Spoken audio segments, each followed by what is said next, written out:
Hi, my name is Jonathan from Aeroscope, and today I'm going to show you how Aeroscope's memory system works.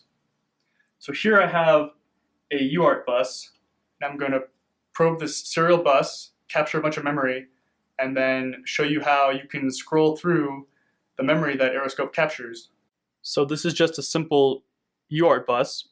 In one of these pins, the TX line, which I'm going to probe. As you can see, we're getting some data. Now this is all random data, and I'll press stop so we can explore more. As you can see, we've captured some serial data, and let me just explain more about the interface a little bit. So this box here is the waveform viewing window, and that represents all the data you've captured when it live updates.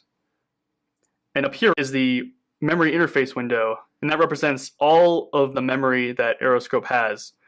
So even though when it live updates, it only sends over your current waveform viewing window, which is around 500 points, internally it actually stores up to 10K points. And the cool thing about it is that when you press stop, like we just did earlier, it downloads the rest of that data. So the data is still in there. And you can just explore it by using your finger. So right here, I'm moving the trigger point. I can see I can move the trigger off screen, and the waveform shifts over. And you can see that as you move it off screen, it tells you how much time, what the time difference is between the trigger point and the edge of the screen.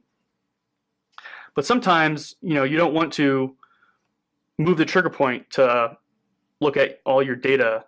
And so we have this handy feature up here where you just drag this box around and you can explore that way. So you're basically scrolling through all the memory that you've captured. Now sometimes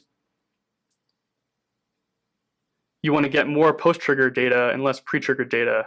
So instead of scrolling with your finger over and over again to get to the front, we have this handy feature where you just tap where this really dark caret is, and it goes right there. Or same thing, if you want to also tap this one to get more pre-trigger data, or if you want to return it back to centered, you just tap in the center, and both the window and the trigger move to the center of memory. I hope this video was helpful to demonstrate how Aeroscope's memory system works. We'll be doing a lot more videos in the near future. Stay tuned for more updates.